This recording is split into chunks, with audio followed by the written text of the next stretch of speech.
আমার মনে হয় যে আমি নেক্সট বাংলাদেশের নোরা ফাতেহি হব। শাকিব খান এখন সবার সাথেই কাজ করছে, সো আমিও করবো।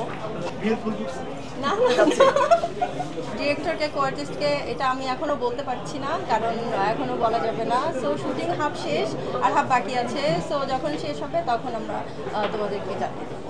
আমার তো খুব ভালো লাগে, আমার অ্যাক্টিংয়ের থেকে আমার তো ডান্স অনেক পছন্দের।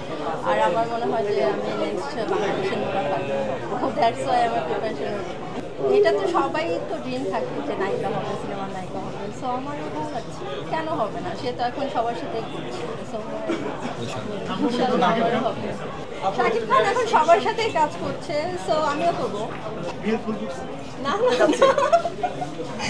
বিয়ে তো এখনো করছি না, সো জানি না আসলে। বেশি বেশি ঘুমাই, ভালো মানে খাই, বেশি বেশি পানি খাই।